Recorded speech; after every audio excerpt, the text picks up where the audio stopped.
Ok, resolução do CONTRAN. Vamos aqui fazer uma revisão geral em forma de questões dos principais pontos das resoluções que podem estar caindo na prova de vocês, ok? Vamos aqui à nossa primeira questão. Quero que vocês participem. Então, as primeiras questões que eu vou estar resolvendo com vocês sobre a resolução do CONTRAN número 24, sobre identificação de veículos. Qual a finalidade principal da resolução do CONTRAN número 24/98? Identificação de veículos mencionados no texto. E aí? Qual a principal finalidade da resolução do CONTRAN número 24, pessoal? Gabarito letra C. Ela vai definir a identificação veicular obrigatória. Então, nessa resolução, ele vai dizer que os veículos têm que ser identificados obrigatoriamente no chassi ou ali nos vidros, né? Em plaquetas. Então, o veículo ele tem que ser identificado. Como é que vai haver a fiscalização se não há uma identificação? Então, é isso que a resolução vai tratar, ok? Então, lá no artigo 1º da resolução, ele estabelece as normas para a identificação veicular obrigatória. Vamos aqui na segunda questão. Vamos lá. Quais veículos são exceções à obrigatoriedade de identificação veicular, segundo o parágrafo único do artigo 1º da resolução que a gente está trabalhando? Resolução número 24/98. E aí, lembrando, resolução 24/98. Quais são os veículos que são exceções à obrigatoriedade de identificação veicular? São os tratores, os veículos protótipos e as viaturas militares não precisam, né? São exceção à obrigatoriedade de identificação veicular, ok? Gabarito da segunda, letra B. Então tá aí, de acordo com o parágrafo único, trator, veículo, protótipo, viaturas militares são exceções à obrigatoriedade da identificação veicular. Terceira, além da gravação no chassi, quais são os outros locais mínimos de identificação dos veículos, de acordo com o parágrafo 1º do artigo 2º da resolução? Pessoal, a gente sabe que a gente faz as gravações no chassi, mas essa resolução, ela traz outros locais. Quais são os outros locais mínimos de identificação dos veículos que nós temos que marcar? Coluna da porta dianteira lateral, coluna da porta dianteira lateral direita, né? Compartimento do motor e o para-brisas. Letra B. Então, aqui, ó, na letra B, nós temos outros locais mínimos que a gente vai ter a identificação do veículo, ou seja, os números, né? Os números VIN, o número VIS, ok? Aqueles números nos vidros. Então, é isso que o artigo 2º, parágrafo 1º, traz quais são os locais, além do chassi, logicamente, que a gente vai gravar essas identificações. Terceira, letra B. Então, tá aí. Nós temos coluna da porta dianteira lateral direita, compartimento do motor, para-brisa e vidros laterais. Quarta, quando os veículos inacabados terão suas identificações implantadas? Professor, um veículo que não está acabado ainda, não está pronto. Quando é que eu vou colocar as identificações desses veículos que ainda estão inacabados?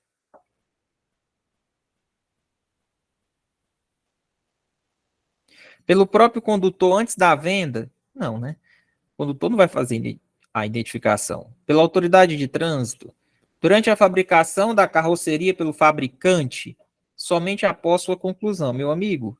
Durante a fabricação da carroçaria pelo fabricante. Aí sim serão colocadas as identificações após o veículo, né, receber ali a carroceria e é feita ali pelo fabricante, tá bom?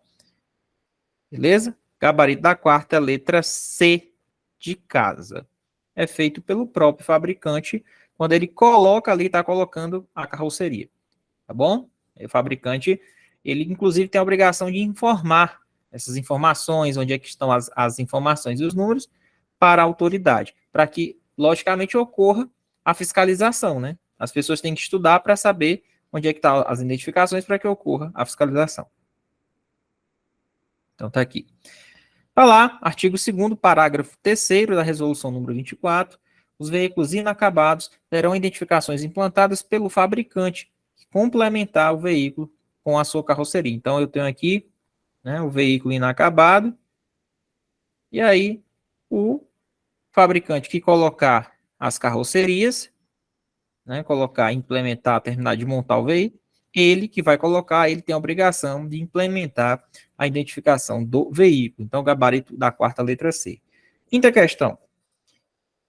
O que o parágrafo 6º do artigo 2º dessa resolução estabelece sobre o 10º dígito do VIN, que é o número de identificação veicular? E aí, pessoal? Quantos números a gente tem no chassi? 17, confere? São 17 números, não é isso? No chassi? Pronto. O 10º dígito, ele é composto pelo quê? O 10º dígito, logicamente, ele vai ter o quê, professor? Ele representa o quê? O 10º dígito do chassi. Alguém lembra? Ah, professor, o 10º dígito, ele é um número alfanumérico, certo? Pode ser o número ou letra.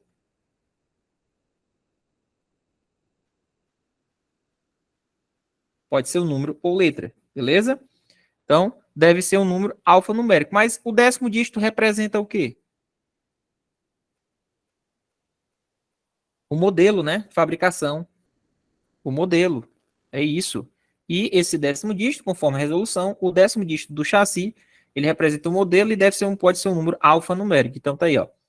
O 10º dígito do VIN, que é o chassi, que a gente chama de chassi, ele é obrigatoriamente o da identificação do modelo do veículo. Modelo do veículo é um gabaritozinho, deve ser um número alfanumérico, e o 10º dígito representa o modelo do veículo, ok? Agora na sexta. Qual a altura mínima dos caracteres da gravação do VIN?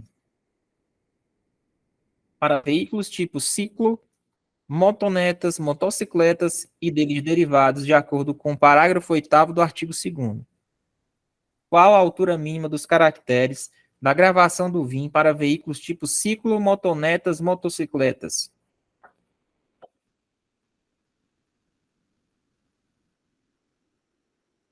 Qual a altura mínima dos caracteres de gravação do VIN para veículos tipo ciclo, motonetas, motocicletas e dele derivados, de acordo com o parágrafo 8º do artigo 2º? A altura mínima desses caracteres é 4 milímetros, pessoal. 4 milímetros, ok? Eu estou falando de ciclos, motonetas, motocicletas. Então, a altura mínima para eu fazer a gravação do chassi, tá lá, 4 milímetros. Ok? Olá. Artigo 2º, parágrafo 8º da resolução. A altura dos caracteres de gravação do VIN, no mínimo 4 milímetros. Questão 7. O que é que determina o artigo 3º em relação à gravação do ano de fabricação desse veículo? E aí?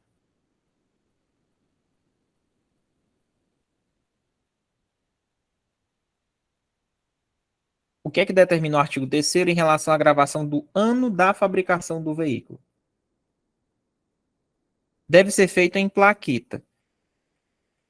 É opcional, deve ser feita apenas em veículos importados. Deve ser feita tanto no chassi ou no monobloco. É isso, a identificação, né?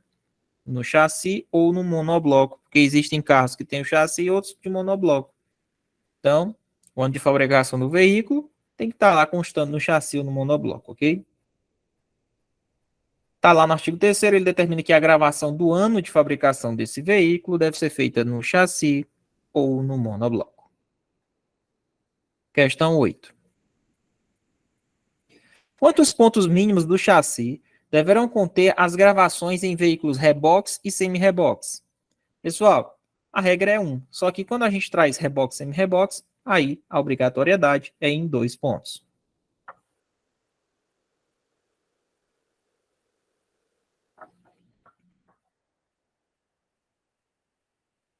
Beleza? Muito bom. 2 pontos. Isso para reboques e semi-reboques, que é a quantidade de identificação que a gente tem que ter. No caso de reboque e semi-reboque, são 2 pontos de gravação. Tá aí, 2 pontos do chassi. Em regra é 1, só que reboque e semi-reboque, 2. Nona, o que é que os fabricantes devem depositar junto ao órgão máximo executivo de trânsito da União? Pessoal, eu sou fabricante, coloquei as informações, as identificações.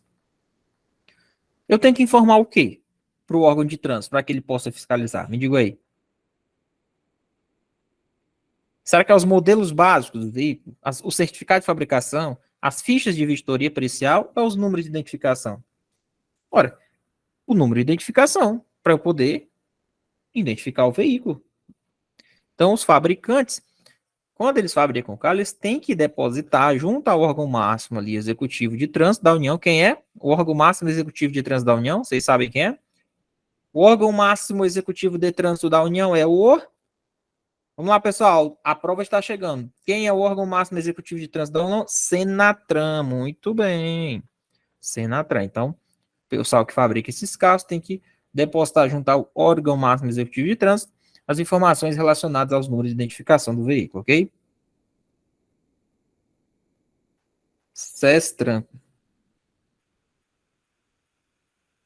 Então, os fabricantes, eles depositam, né, ao Senatran as identificações, as localizações, onde é que estão as localizações das gravações, né, segundo ali os modelos básicos, né? Então, é isso. Os números das identificações, as localizações das gravações, segundo ali os modelos básicos de cada veículo, ok?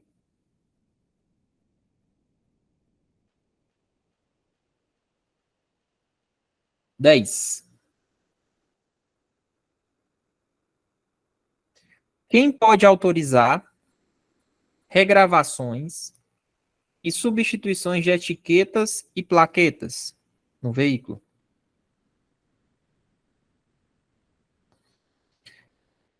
Era para ter um negócio aqui, ó.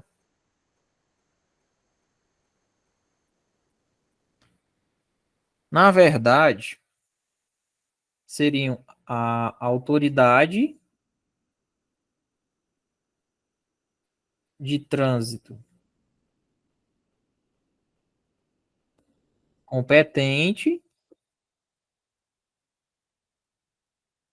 quem autoriza, né, as regravações, quem faz aí os credenciamentos ali, juntamente com as empresas credenciadas pelo órgão de trânsito, né? Então, a autoridade de trânsito autoriza e eu tenho as empresas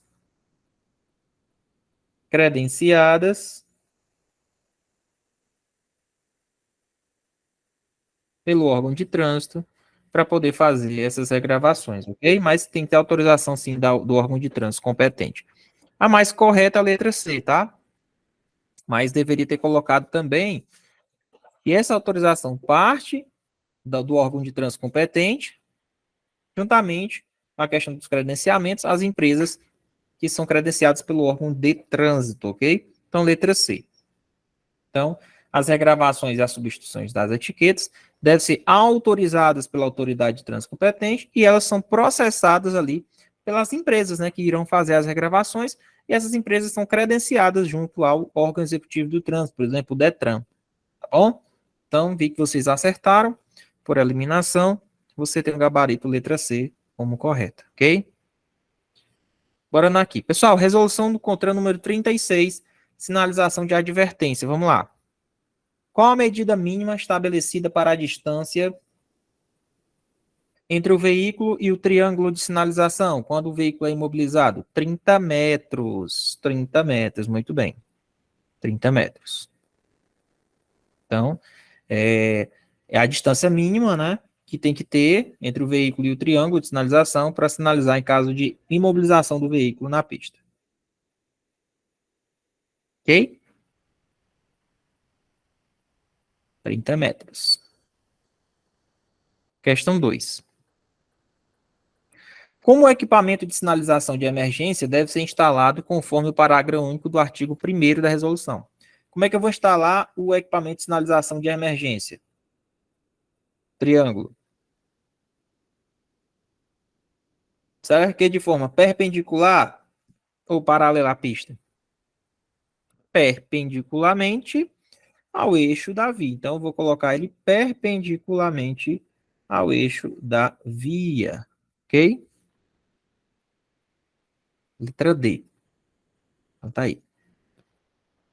Vamos agora resolver questões da resolução do CONTRAN, número 110, calendário de renovação de licenciamento. Pessoal, vamos lá, vocês que já estudaram.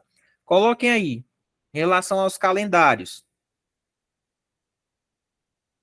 para renovação do veículo licenciamento, pelo final da placa. Lembra? Coloca aí a tabelinha.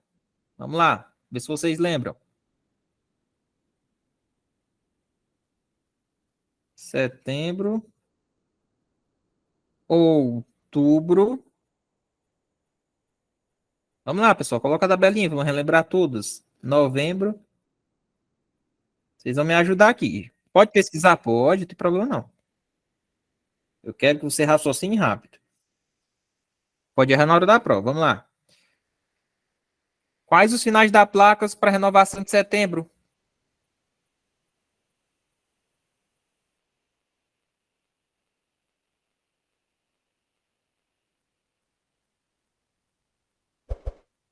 Pessoal, essa resolução vai cair.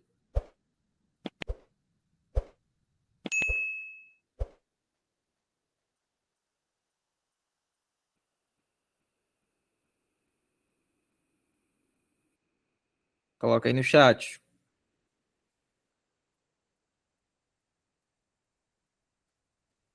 Essa resolução vai cair.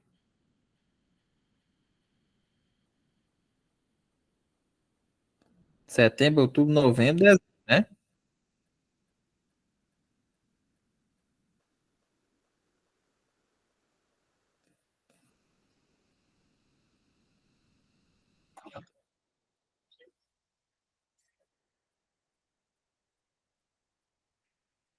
Um e 2,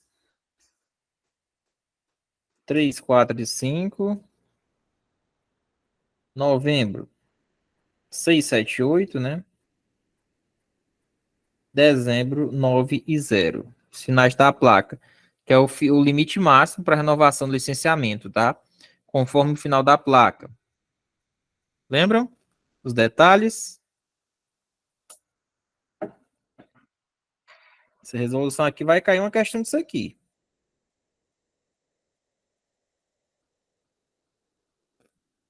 Pronto, muito bem. Então tá aí. Qual é o prazo final da renovação? No caso, final de placa terminada em 7. Em 7 tá aqui, ó. Novembro, letra C. Ok?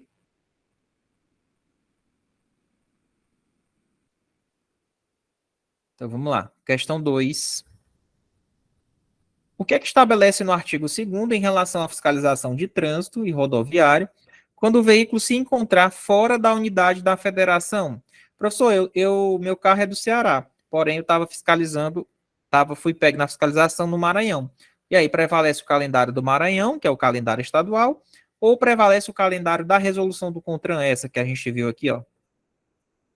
Esse calendário, ele vai prevalecer quando o seu carro é registrado num estado e você está circulando em outro. Então, para efeitos de análise de final de placa, vai considerar os prazos dessa resolução, mesmo que os prazos do estado do Maranhão sejam diferentes. Entendeu? Letra C.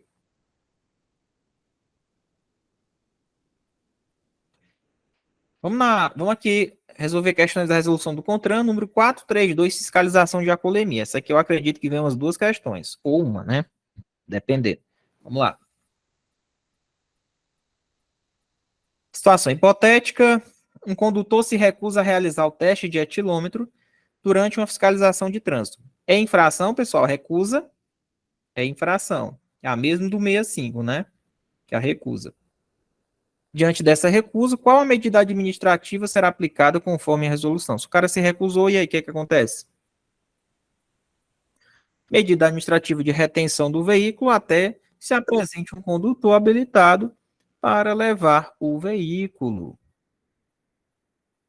ok? É a medida administrativa.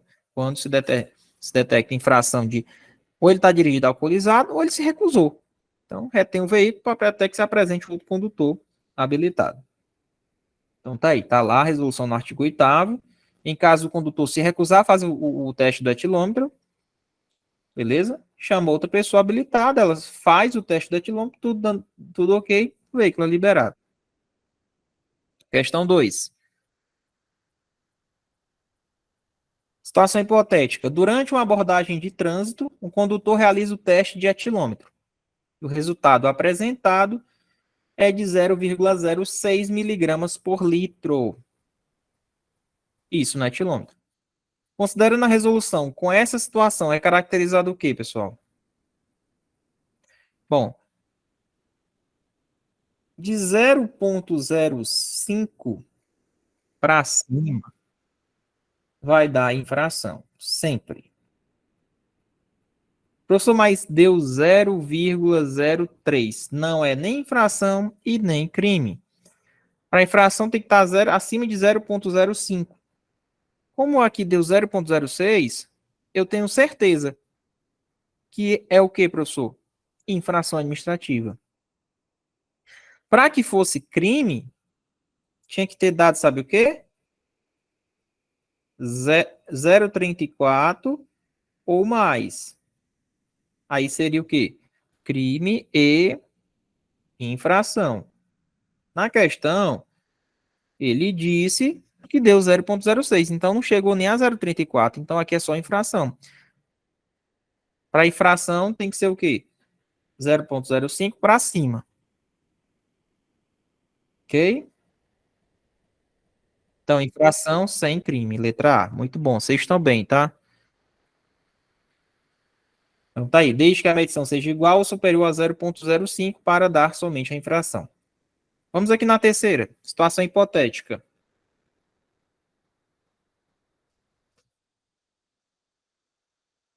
Vamos lá.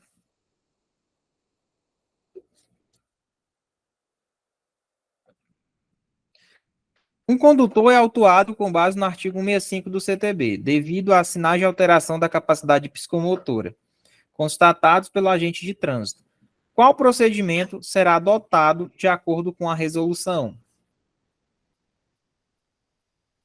O cara foi autuado por infração administrativa de dirigir sob efeito de álcool. E aí, pessoal, qual a medida que eu ensinei para vocês? Retém o veículo, Foi crime? Ó, ele foi autuado com base no artigo 165, é só infração. Só infração. Qual procedimento vai ser adotado? Retém o veículo até que se apresente condutor habilitado. Não foi crime aqui. Ele foi autuado com base no artigo 165, que é só infração. Ele não disse que teve crime. Encaminhamento à Polícia Judiciária para a caracterização do crime. Tá. Se ele tivesse caracterizado o crime, ele seria encaminhado, sim, para a Polícia Judiciária. Entenderam? Entenderam a jogada aí, garotos? Beleza? Podemos prosseguir? Eu acredito que vem uma dessa na parte de trânsito, tá? Vamos lá, então tá aí. Retenção. Retenção não é remover. Remover ele leva para o pátio. Retém, ele manda encostar ali no acostamento, vai dizer assim, olha, fica aí, liga para alguém habilitado para vir pegar seu veículo. Aí a pessoa que vai vir vai ser submetida ao teste do etilômetro. Quarta questão. Um condutor se submete ao exame de sangue após ser autuado com base no artigo 165 do CTB. O resultado do exame apresenta uma concentração de álcool de 5,8 decigramas. Se tivesse dado 6 decigramas por litro de sangue, aí seria crime. Quase, mas não foi. Aqui só deu o quê? 5,8. Como ele fez exame de sangue, deu 5,8, não deu 6. Se tivesse dado 6, era crime, mais infração. Deu 5,8, somente infração. Somente infração, sem caracterização do crime. Ok? Letra A. Então, a situação será caracterizada como infração administrativa, visto que o limite para a configuração do crime é de 6. Isso para exame de sangue, eu não estou falando de etilômetro aqui, não. Vocês sabem que você tem... Como é que você vai caracterizar? Ou por etilômetro, ou por sinais, ou por exame de sangue, tá? Vamos lá, próxima questão, 5.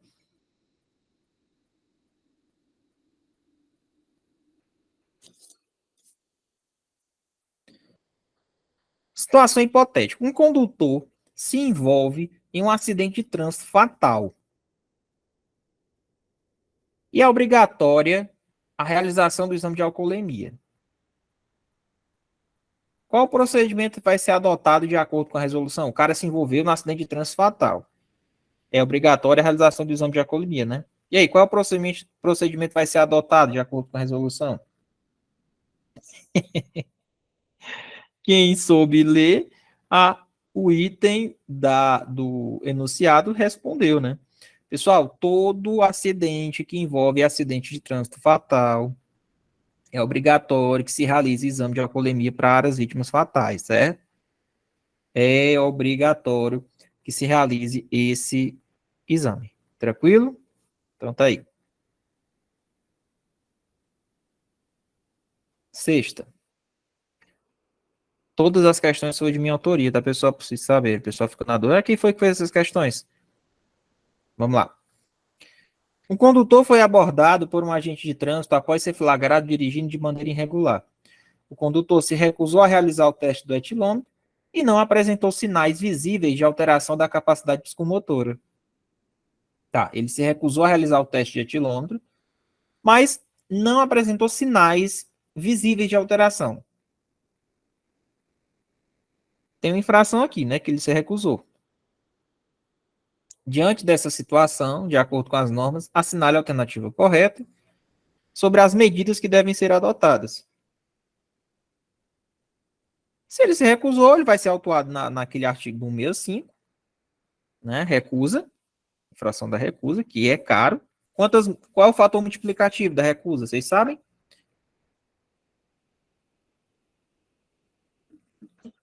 Quantas vezes é gravíssima? É infração gravíssima, mas quantas vezes? Essas 5? Certeza? Não é 10, não? É a mesma coisa que como se ele estivesse dirigindo embriagado. 10 vezes. Vai ter a gravíssima, 200 e uns quebradinhos. Pega esse valor, multiplica por 10. É o que ele vai pagar. Quase 3 mil reais. Então tá aí. Letra B. Condutor é autuado, conforme o artigo 1005 do CTB, mesmo sem a comprovação de sinais de alteração da capacidade psicomotora, ok?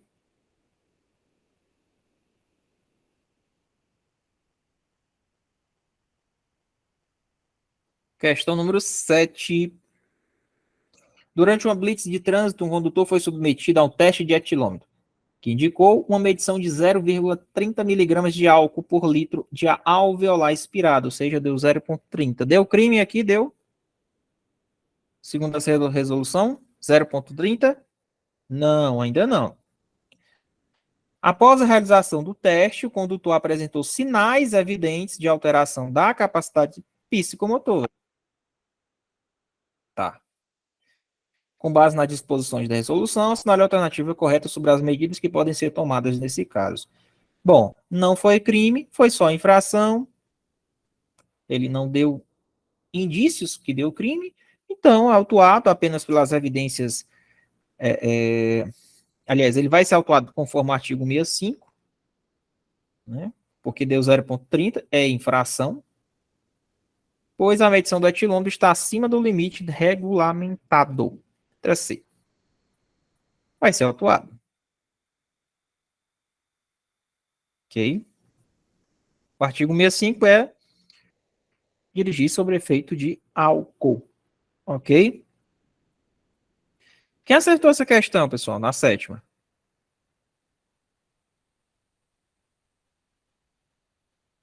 Quem acertou? Só para eu ter uma noção. Vocês estão gostando da revisão final? Vocês já encontraram a revisão dessa aí no YouTube ou em outros locais aí? Acho que não, viu? Eu vou logo, eu gosto de fazer os testes. A revisão aqui é fechada para vocês, viu, pessoal? Quem comprou o curso, ok? Tá, Rochedo. As questões da prova vão sair daqui, se preocupe, não. Vocês estão bem.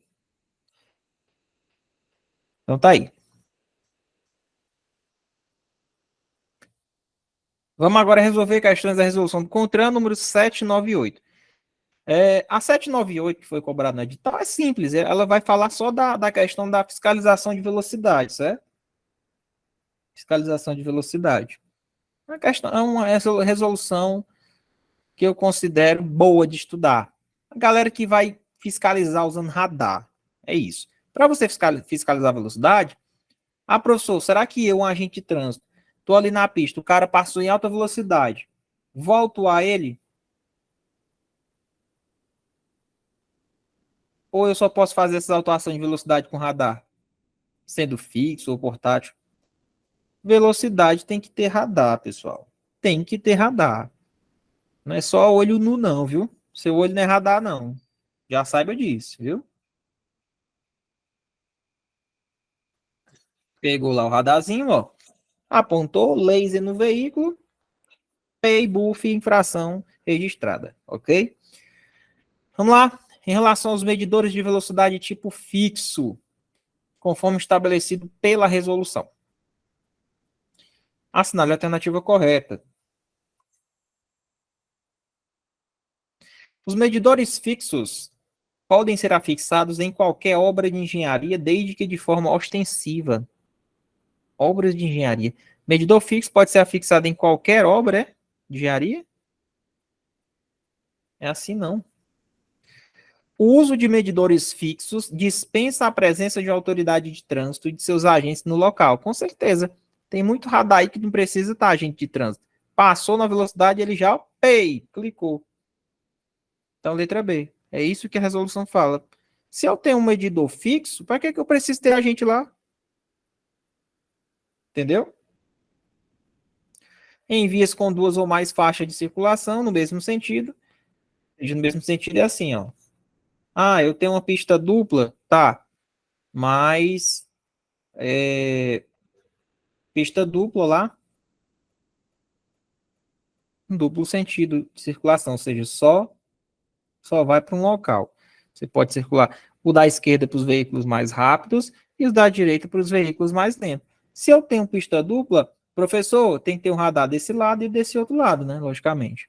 Então, ele diz que em vias com duas ou mais faixas de circulação no mesmo sentido, deve-se instalar um display para cada faixa apenas em pórticos ou semipórticos sobre a via. Não é somente nos pórticos, não.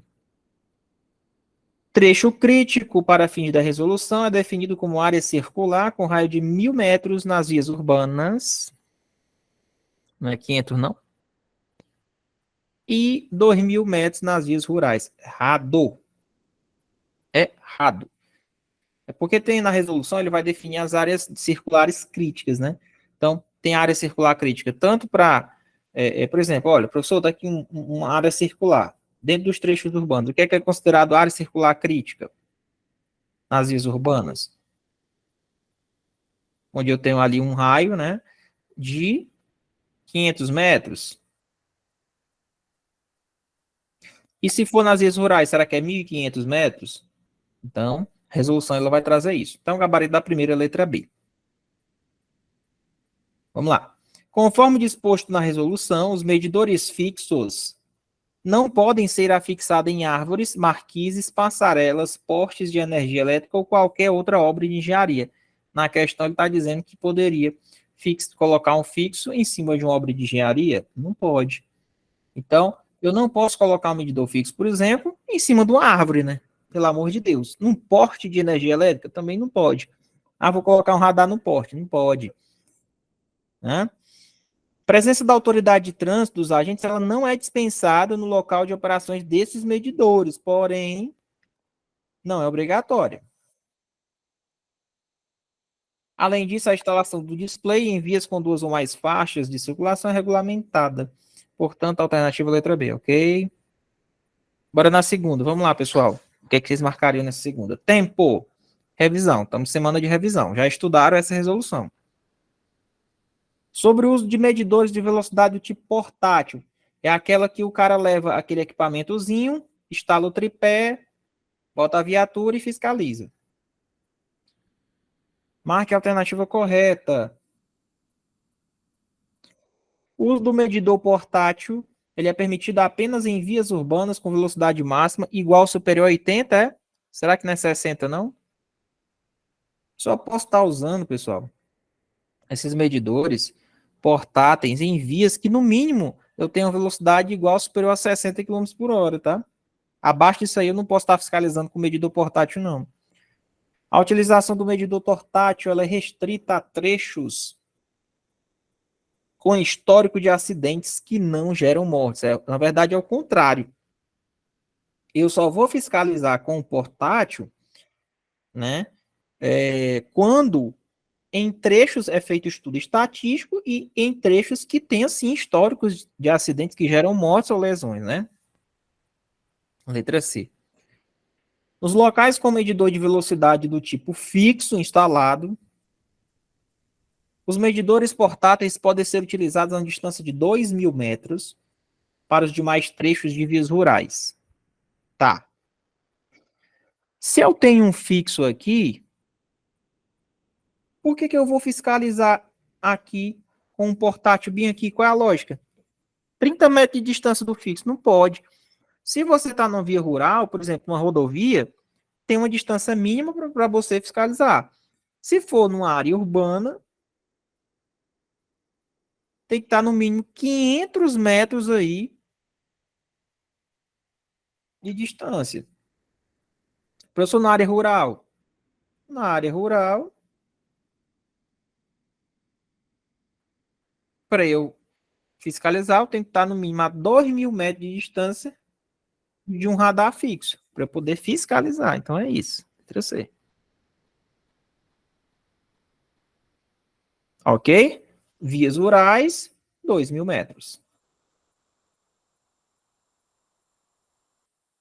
A visibilidade do equipamento portátil e de seu operador não é relevante. Lógico que é. Você não pode estar fiscalizando escondido de trás de uma árvore, né? Se escondendo, não pode. Tem que estar visível. Segundo a letra C. Quem acertou essa? Quem acertou? Quem acertou? Coloca aí no chat. Quem acertou?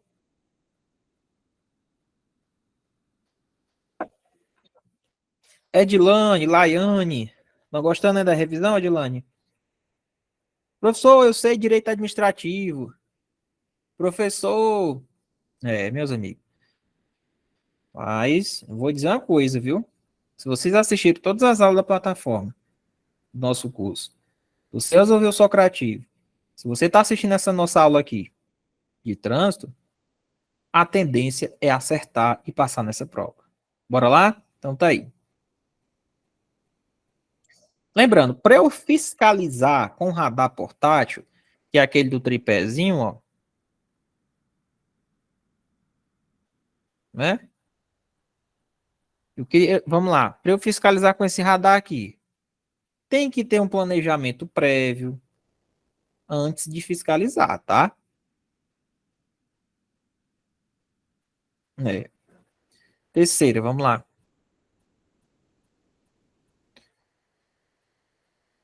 Durante uma ação de fiscalização, o medidor de velocidade portátil ele é utilizado por um agente de trânsito em um trecho de uma via urbana com histórico recorrente de desrespeito aos limites de velocidade. O agente devidamente uniformizado posiciona-se em um local visível, sem obstrução de visibilidade, e registra diversos veículos transitando acima do limite permitido. Com base nas regras estabelecidas pela resolução, assinale a alternativa correta sobre a atuação do agente nesse cenário. Vamos lá, letra A. O agente não pode utilizar o medidor de velocidade portátil em ações de fiscalização, tornando as autuações inválidas. Nada a ver.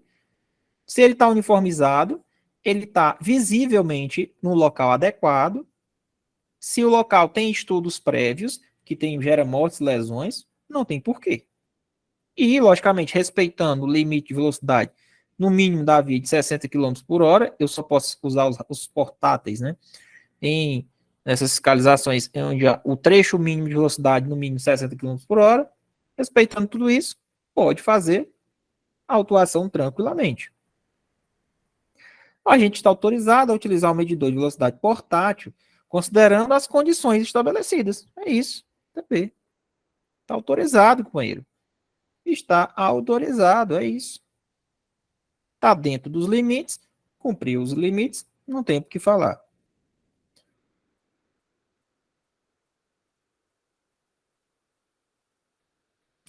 O agente deve solicitar a presença da autoridade de trânsito no local para validar as autuações. Não, precisa disso não. Ok, vamos entrar agora na resolução número 819, transporte de crianças menores de 10 anos. Beleza, vamos lá. Durante a fiscalização de trânsito, um veículo é abordado com uma criança de 8 anos de idade.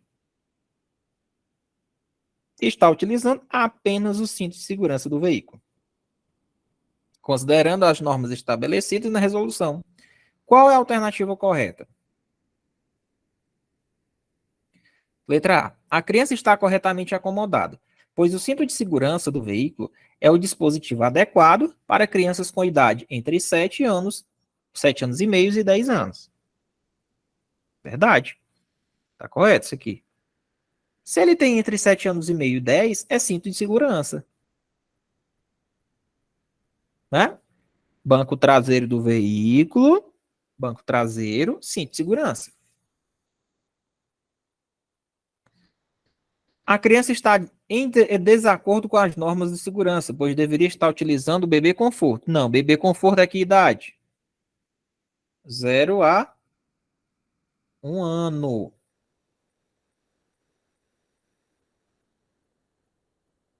É, menos de 10 anos que não tem atingido 1,45, Thiago, isso mesmo.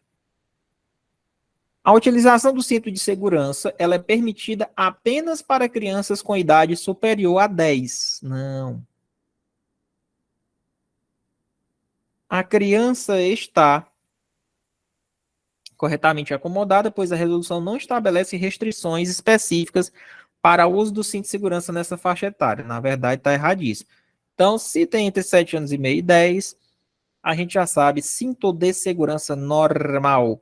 Normal, ok? Então, letra A é o nosso gabarito. Quem acertou essa questão? Quem acertou? Quem acertou? Quem acertou? Para o Pastino. Então, tá aí. Questão 2. Em um veículo equipado com airbag no banco dianteiro, o condutor transporta seu filho de 5 anos de idade em um dispositivo de retenção voltado para o sentido contrário ao da marcha do veículo. Ó, vamos lá, o menino tem 5 anos, está transportando o filho dele no local, colocar no sentido contrário ao da marcha do veículo. Pode? O menino tem 5 anos, olha aí. Transportando o filho, 5 anos de idade, voltado para o sentido contrário ao da marcha do veículo. E aí, pessoal, o que a gente pode afirmar sobre essa situação? É vedado colocar ele em sentido contrário ao da marcha. Não é não?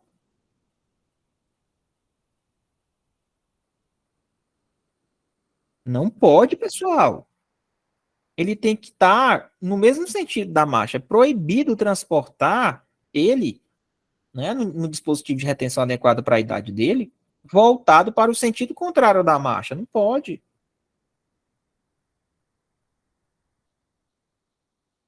O transporte de crianças com até 7 anos e meio de idade, dispositivo de retenção voltado para o sentido contrário é proibido, independentemente da presença de airbag. Isso, muito bem. Professor, tem alguma situação que eu boto em sentido contrário da marcha, ou seja, virado para o para-brisa lá de trás, o vidro traseiro? Bebê conforto. Se for o bebê conforto, aí você bota o bebê olhando para o vidro de trás. Entendeu?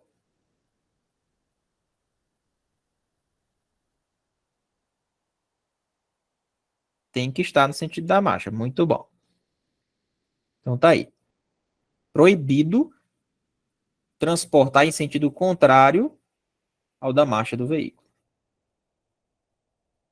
Terceira.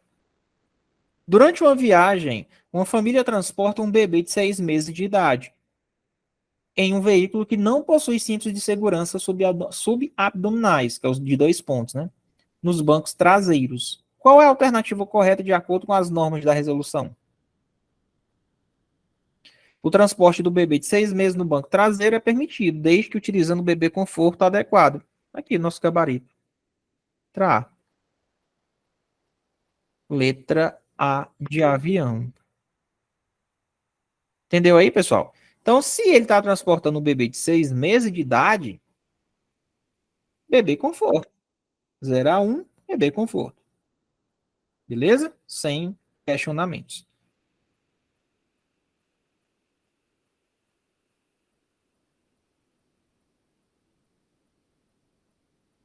Questões da resolução do CONTRAN número 911. Trânsito de veículos novos. Vamos lá. Um cidadão adquiriu um veículo novo e precisa realizar o deslocamento do estabelecimento comercial, onde ele efetuou a compra, até o órgão de trânsito do município, para que ele realize o registro do veículo, ou seja, o emplacamento. Considerando as disposições do seu artigo 4º e seus parágrafos, qual alternativa apresenta a situação correta para o trânsito de veículo?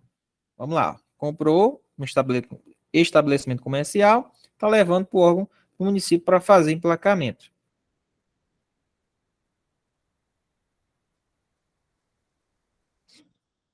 Letra A. O veículo pode transitar livremente por 30 dias consecutivos em qualquer município, independentemente do destino. 30 dias se fosse comprado na região norte.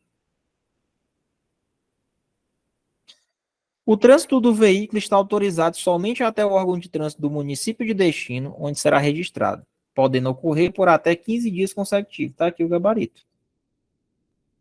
É isso mesmo. A regra, 15 dias, para ele ir do local onde ele comprou até fazer o seu emplacamento.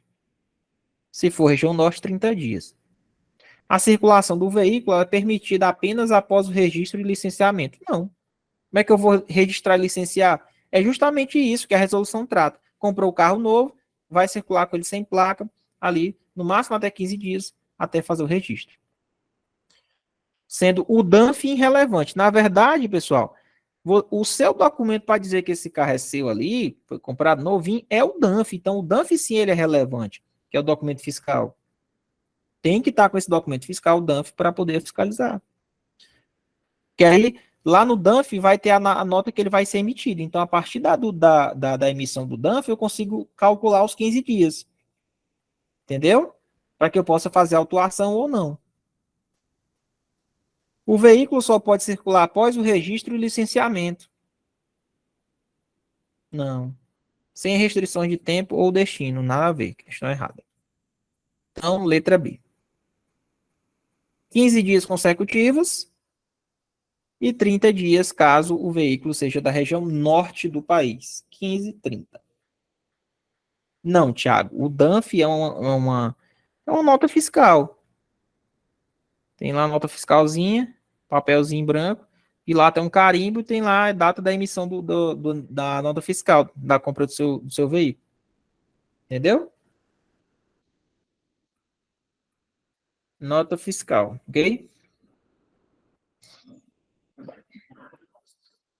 Tranquilo, pessoal? Em relação a isso aí, em relação ao DANF?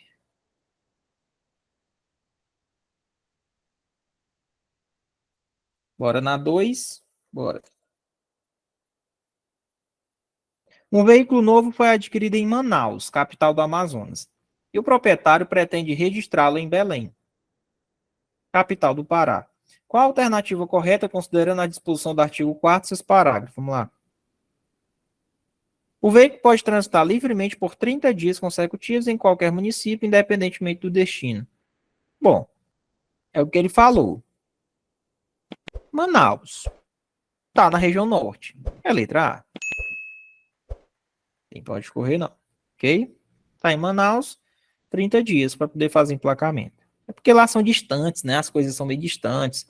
Então, realmente, ele tem abre esse prazo. Vamos lá. Resolução do CONTRAN número 960, requisito de segurança dos vidros. Requisito de segurança dos vidros.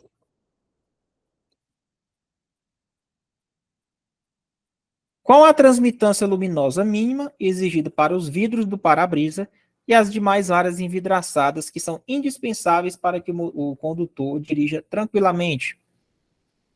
Antigamente tinha aquela divisão, né? 75% e 70%, agora é 70%. O mínimo, 70%. Pode ter mais? Pode, mas o mínimo é 70%. Pode ter abaixo disso aí nas áreas que são indispensáveis? Não pode. Então, se eu tenho aqui o carro, eu vou ter o para-brisa do carro, os vidros laterais. Esses vidros são indispensáveis, ó. Então, eu tenho aqui. Teto solar entra, teto solar tá fora. Quais são as áreas que são indispensáveis? Essa da frente. Aqui onde o condutor olha para a direita, para frente, para a esquerda e para a direita. 70% que eu tenho que entrar de luz no mínimo. Abaixo disso aí, pode não. Aqui atrás, 28%. Por quê? Porque não interfere na questão. Pode ser mais confortável, entra menos luz. O cara que está aqui atrás pode estar mais confortável, para dar uma relaxada. Mas aqui eu tenho que ter entrada de luz para poder aumentar a luz no campo do motorista, né? Para ele poder ver. Tá? Então, com a nova resolução, tem que ter no mínimo 70% de luz entrando aqui nas áreas que são indispensáveis, ok? Questão 2, vamos lá. Qual a função do campo de visão denominado área crítica de visão do condutor? Se eu estou aqui, ó, para-brisa, área crítica é aquela área que o limpador pega. Isso do condutor. Lado direito também. São os dois vidros dianteiros, esquerda e direita. Qual a função do campo de visão denominado área crítica de visão do condutor? Na área crítica, nas áreas indispensáveis ali, eu não posso ter nenhum tipo de trinca, nada. Nada, nada, nada, nada. É a região onde não tem que existir nem trinca nem fratura. Ok? Essas áreas indispensáveis. Não pode ter trinca nem fratura na área de crítica de visão do condutor. Bora lá, questão número 3.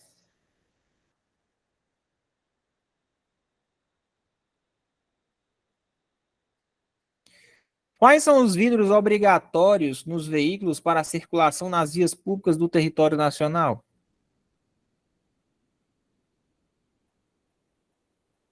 Quais são os vidros obrigatórios nos veículos para a circulação nas vias públicas do território nacional?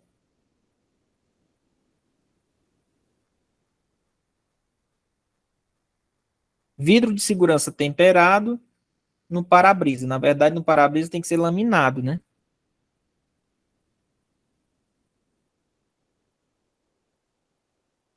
Vidro de segurança laminado no para-brisa e vidro de segurança temperado nas demais partes envidraçadas.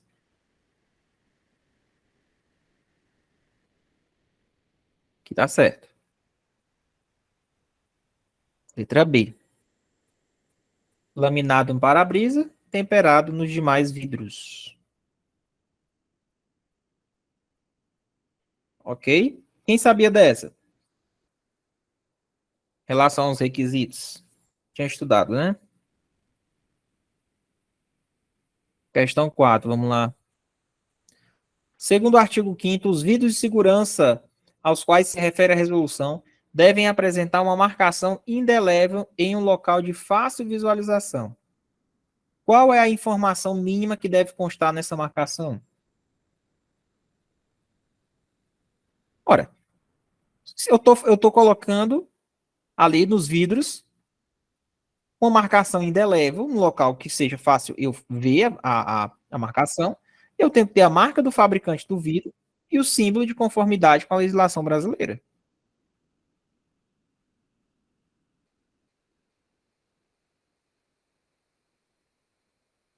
Ok? Interessei. Então tá aí. eu tenho que ter a marca do fabricante do vidro, símbolo de conformidade com Inmetro, logicamente, para eu poder saber a origem daquele vidro. Quinta questão. Quais são as áreas envidraçadas que são indispensáveis para que eu dirija o veículo, de acordo com o parágrafo 1º do artigo 4º da resolução? Área traseira do veículo. Não, não é indispensável. Indispensável eu mostrei para vocês aqui, ó. Essas aqui, ó. Frente, lateral, dianteiro, esquerda e direita. Teto? Não, teto não. Área lateral dianteira? Sim, letra C. Boa. Não é o teto, hein? Teto solar não entra em áreas envidraçadas que são indispensáveis à dirigibilidade do veículo. Olha para frente. É o seu para-brisa, vidro lado esquerdo do motorista, lado direito do passageiro dianteiro. O vigia também não precisa, não é indispensável, ok? Então, única alternativa na quinta, letra C de casa. Bora aqui. É o para-brisa e as áreas laterais dianteiras. Essas áreas são indispensáveis, ok? Para-brisa e áreas laterais dianteiras, tanto esquerda quanto direita. O que é que bugou o Francisco Degiano? O que é que você sentiu dificuldade aí?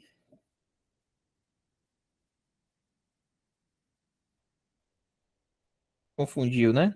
Não, teto não entra como área indispensável, não, tá? Sexta.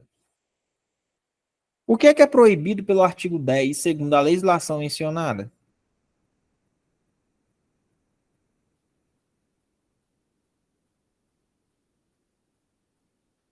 A aplicação de películas refletivas apenas nas áreas laterais. Não.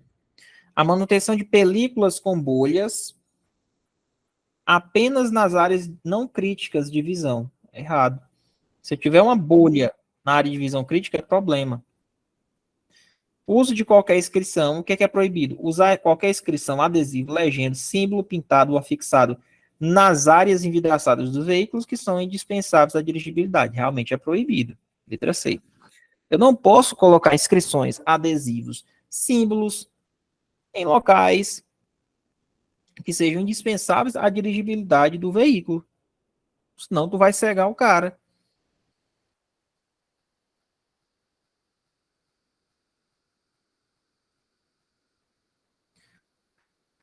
É proibido o uso de cortinas, persianas fechadas ou similares nos veículos em movimento, independentemente das áreas. Não. Eu não posso ter persiana nas áreas indispensáveis. Nas áreas que não tem problema para dirigir, pode ter.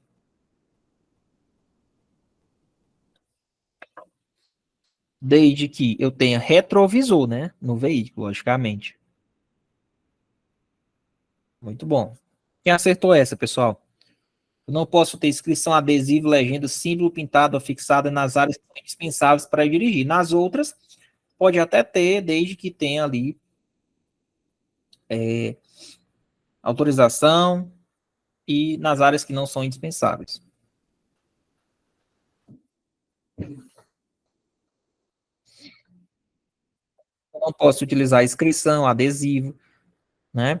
Nas áreas que são indispensáveis para eu dirigir o veículo. Nas outras áreas até pode. Inclusive, os adesivos hoje é aquele adesivo que você de fora para dentro você não vê, mas quem está dentro para fora consegue enxergar. É aqueles adesivozinhos que você coloca, né? Que é uns pontinhos assim. Não sei se vocês já viram. Questão 7. O artigo 14 estabelece critérios para a presença de trincas e fraturas em determinadas áreas dos veículos, nos para-brisas de ônibus, micro-ônibus e caminhões.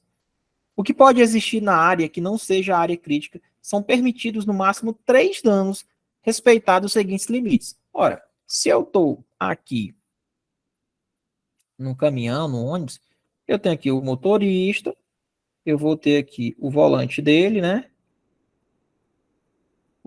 Qual a área de visão dele aqui, ó? É um retângulo aqui de 50 por 40, né?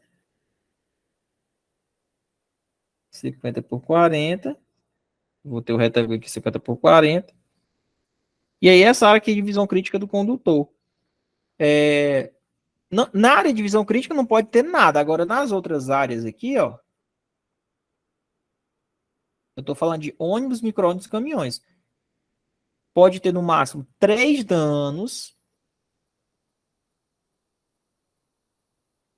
e trinca, pode ter uma trinca onde ela não pode passar de 20 centímetros de comprimento, ou seja, se eu tiver uma trinca, no máximo até 20, na verdade, né? 20 centímetros de comprimento, não pode. E se eu tiver fratura circular, ela não pode ter um diâmetro superior a 4 centímetros. Se fosse em carro, se fosse no carro normal, seria quantos? Essa questão aqui da trinca. Não pode passar de quantos, vocês lembram? 10, muito bem. Se fosse no carro, o comprimento da trinca não poderia passar de 10 centímetros. E o circular no carro, o diâmetro não poderia passar de quanto? 4, muito bem, 4 centímetros, ok? Excelente. Então, se eu estou falando que ele não pode existir dano na área crítica, beleza. Mas são permitidos no máximo 3 danos fora da área crítica, desde que as trincas não passem de 20 centímetros de comprimento e fratura circular não passe de 4 de diâmetro. Letra C de casa, ok? Então tá aí. Lembrando que na área crítica de visão do condutor não pode existir trinca e fratura. Resolução do CONTRAN 965 de 2022. Área de estacionamento de veículos. Bora lá. Você não encontra uma revisão de jeito nenhum igual essa daqui, viu? De jeito nenhum.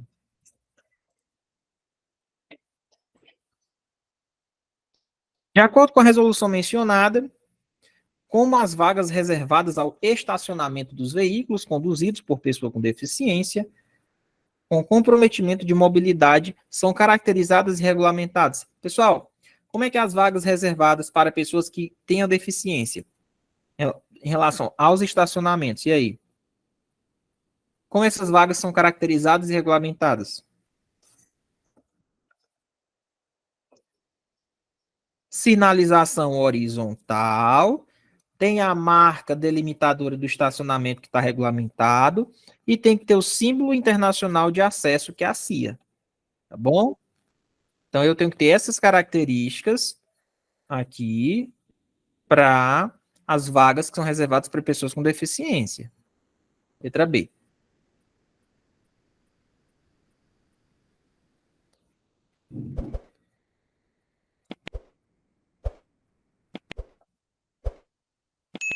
Questão 2. Como podem ser numeradas as vagas que são reservadas em áreas de estacionamento de estabelecimentos que são privados de uso coletivo, de acordo com a resolução? Como podem ser numeradas as vagas que são reservadas em áreas de estacionamento de estabelecimentos privados de uso coletivo, de acordo com a resolução?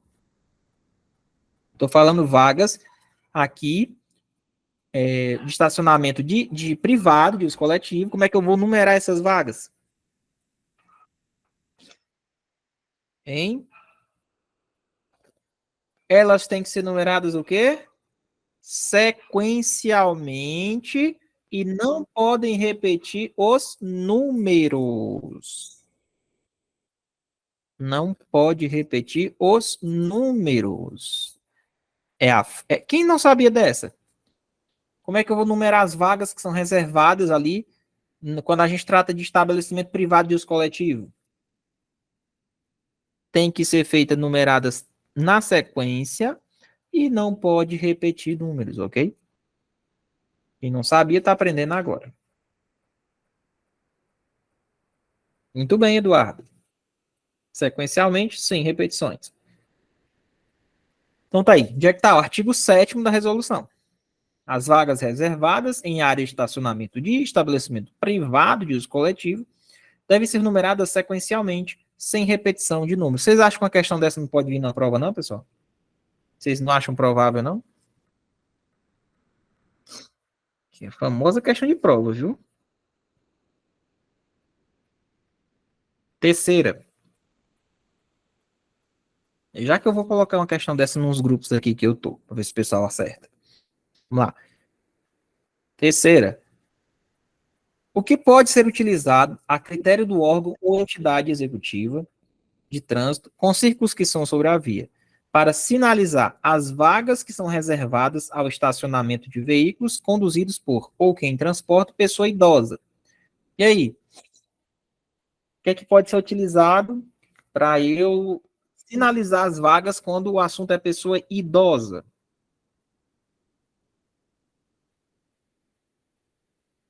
Segundo a resolução.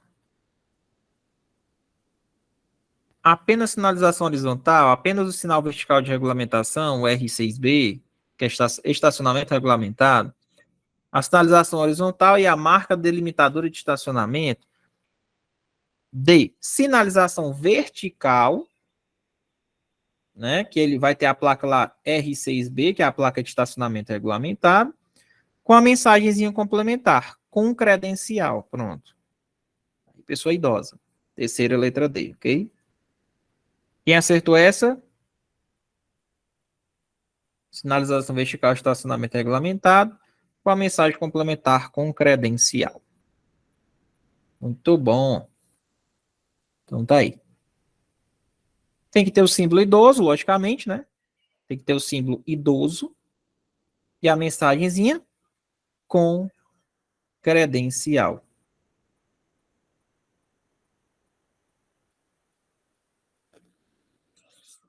Pessoal, já aí, mundo afora, vocês já tiveram aula disso aqui? Essas revisões aí que vocês já assistiram? E aí, o que vocês acham? Tem muita gente vendo isso aqui a primeira vez, sabia? Aposto. Pois é, vai estar sendo cobrado. Vamos lá, resolução do CONTRAN 985. Manual Brasileiro de Fiscalização de Trânsito. Sai da aula não, viu? Se sair da aula, vai perder. De acordo com as responsabilidades previstas nas normas de trânsito, qual é a responsabilidade do proprietário do veículo? Quando é que o proprietário ele é responsabilizado? Ele é responsável pelas infrações referentes à regularização do seu veículo, preenchimento de formalidades e condições exigidas por trânsito. O carro é seu, você tem que cuidar do seu carro. Documento, pneu. Então, o proprietário ele é responsabilizado quando ele pratica infrações referentes ao quê? Regularização do veículo, preenchimento das formalidades, condições exigidas ali para o trânsito, um licenciamento, né? O condutor é só quando ele está dirigindo, infrações relacionadas a dirigir. 2. Qual é a responsabilidade do condutor, segundo as normas de trânsito? Ele responde pelas infrações, o quê? Condutor? Será que é por prévia regularização? Não, isso aqui é o proprietário. Infrações de atos praticados na direção do veículo, letra C, muito bem. O condutor vai ser responsabilizado em infrações que ele pratique na direção do veículo. Entenderam aí, meus amigos?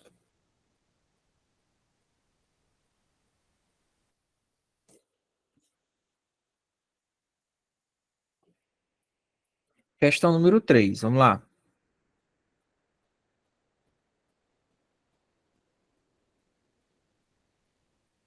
Professor, fazer um pedido aí. Oi. Volta só essa questão aqui sobre o uso de medidores de velocidade de tipo portátil para me ver uma coisa aqui, por favor. Vixe, Maria, agora você, qual é a questão? Agora você foi longe, viu? Dois.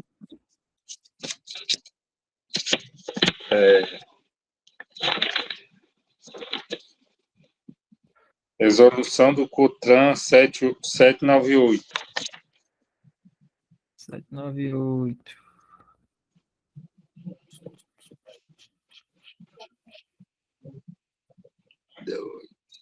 Essa aqui é. É, essa mesmo.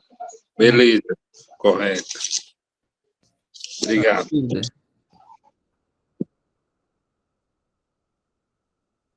Qual a sua dúvida aí em relação a essa questão? Não, não, era. Também eu tinha feito errado aqui. Eu me perdi nas minhas folhas aqui. Quase que eu não volto ao normal. Ai, ai, tá bom. Então, bora lá, voltar. Bora.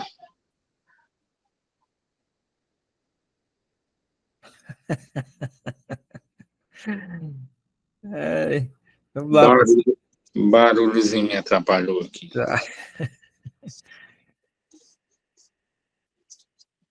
beleza. Tava em qual em questão? Agora eu tava na terceira, né? Vamos lá, continuar aqui. Quem é responsável pela infração relativa ao transporte de carga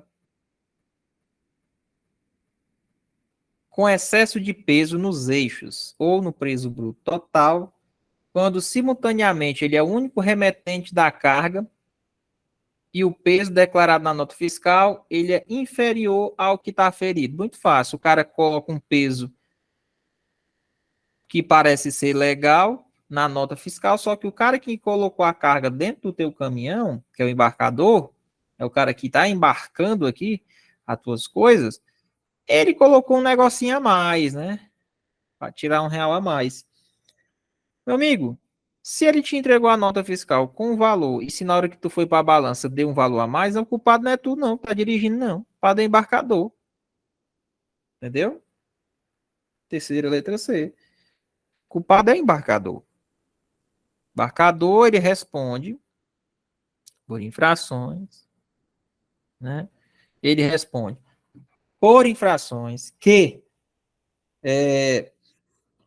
infrações relativas a quando ele coloca uma carga a mais no veículo, coloca uma cargazinha bem a mais e ele solta a nota fiscal com valor como se fosse a nota fiscal, beleza, né? Nota fiscal show, mas ele é o único remetente, é o embarcador, ele é o culpado. Quarta, o que é que caracteriza infrações concorrentes nas normas de trânsito? O que é que são infrações concorrentes?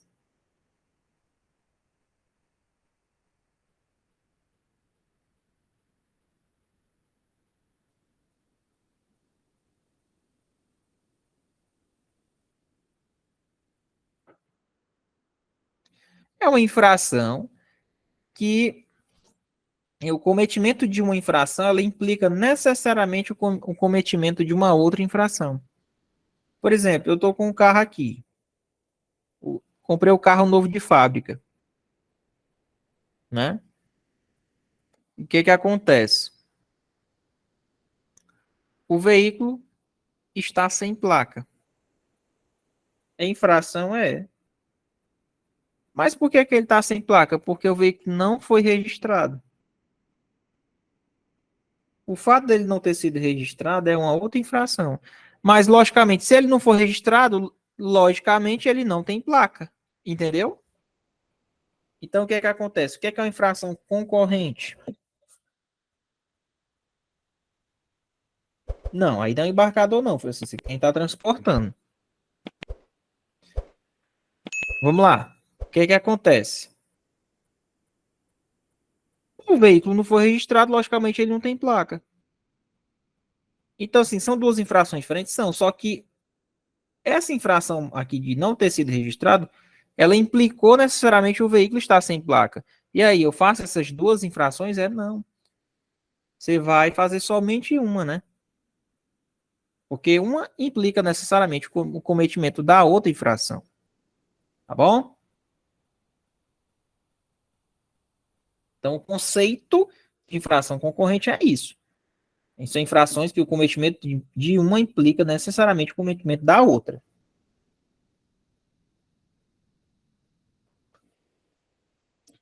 Pô, eu corrigi errado, né, pessoal?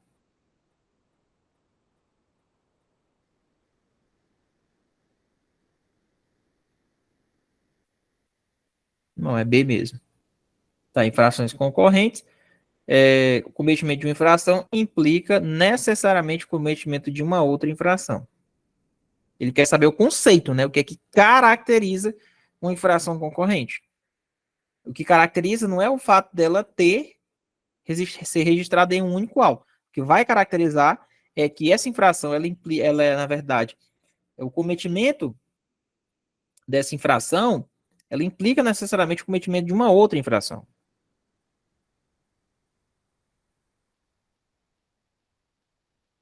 Quinta. O que é que caracteriza infrações concomitantes? É o contrário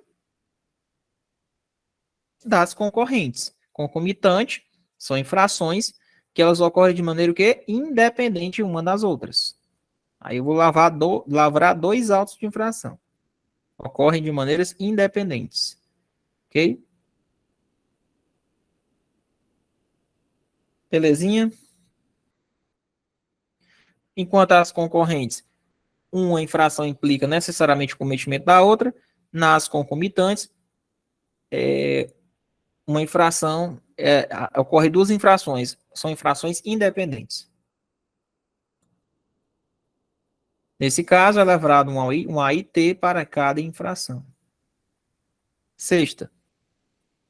Quando ocorrem infrações concomitantes, como deve se proceder o agente? É um auto de infração para cada infração constatada. Duas infrações concomitantes. O cara estava sem cinto de segurança e estava usando o celular. Uma coisa não depende da outra. É dois autos de infração. São infrações concomitantes. Sétima.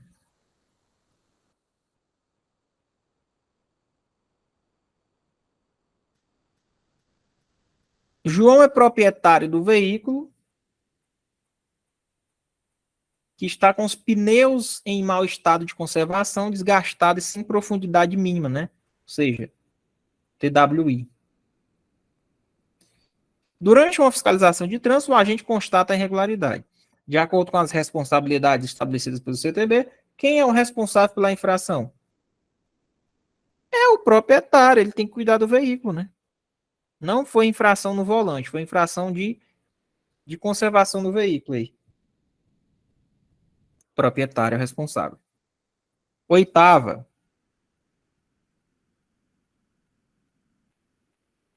Durante a fiscalização de carga, um agente de trânsito constata que o peso que foi declarado na nota fiscal de um veículo de carga é inferior ao que estava aferido, ou seja, é o único remetente, o que estava na nota fiscal, menor do que foi aferido na balança, ou seja, o culpado é de quem embarcou. O culpado é de quem embarcou. O que foi declarado na nota fiscal está menor do que foi na hora que o veículo chegou na balança, ó, vamos lá. Botou o veículo lá na balança, né? Aí ele deu a nota fiscal para o agente. O agente daqui está fiscalizando. Ó. Aí o agente viu assim, olha, tá dando aqui 1 tonelada. Na hora que a balança aqui, ó, deu aqui a medida, ó. A balança tá dando, sabe o quê? 1.000. Tá dando 1,5 toneladas. Vixe. Aqui tá certinho. Por que que ele botou a mais? Culpado de quem botou a carga. Embarcador. Entendeu aí? MBFT, só pediu a parte geral. Oitava, letra C. Resolução do CONTRAN número 996. Ciclomotores, bicicletas elétricas, equipamentos de mobilidade individual autopropelidos. A última resolução de hoje, né? Vamos lá. Primeira, de acordo com a resolução apresentada, como é definida a bicicleta elétrica? O que é bicicleta elétrica? Veículo de propulsão humana, com motor auxiliar de até 1.000 watts, funcionando apenas com um pedal assistido e velocidade máxima de 32 km por hora. É a bicicleta elétrica. Velocidade de 32 km por hora. motor auxiliar de até 1.000 watts, veículo de propulsão humana, funcionando apenas com pedal assistido. 32 km por hora.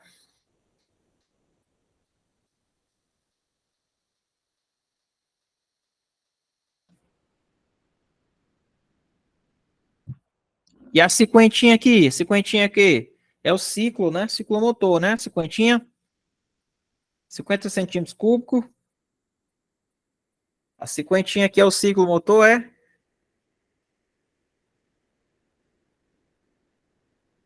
É ou não é, pessoal? É o ciclo.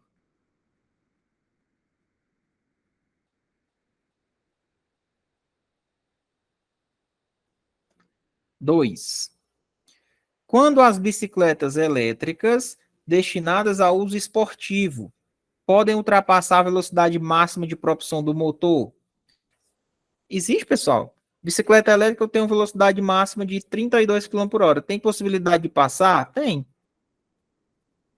Se eles estiverem em uma competição devidamente autorizada pelo órgão de trânsito, ele pode até passar um pouquinho da velocidade. Elas são equipadas, né? Modificadas para essas competições. Letra B. Aí, se essas bicicletas elétricas passam, aliás, que elas são destinadas ao uso esportivo, né? Então, elas podem sim ultrapassar a velocidade quando em competições, ok? Letra B. Terceira, o que é que deve ser feito quando a cilindrada, potência ou velocidade máxima de fabricação de um veículo é superior aos limites definidos para o equipamento de mobilidade individual autopropelido? Pessoal, o que vai definir os nomes são as cilindradas, né? As potências daquele motor e a velocidade máxima que ele vai alcançar. Se a velocidade máxima ela é superior aos limites que é definido por aquele equipamento, o equipamento de mobilidade individual autopropelido, então ele vai ser considerado o quê? Ou é um ciclo motor, é uma motocicleta, um motoneto, um triciclo. Já não pode ser a bicicleta. Se a cilindrada, a potência, a velocidade é superior aos limites que são definidos para um equipamento de mobilidade individual autopropelido, já não é mais bicicleta elétrica. Já pode ser um ciclo motor, uma motocicleta, um motoneto ou um triciclo. Letra B. Questão 4. Qual a velocidade máxima permitida para uma bicicleta elétrica de acordo com a resolução? 32 km por hora. Meus amigos, gostaram da aula de hoje? E assim, ufa, finalizamos nossa primeira resolução do CONTRAN, e a primeira de muitas, né? Muniz, espero que vocês tenham gostado muito dessa aula, viu? E aí, concurseiros e concurseiras, gostou da aula? Quer assistir essa aula completa? É só clicar nesse número de WhatsApp que está na descrição do vídeo e fale conosco.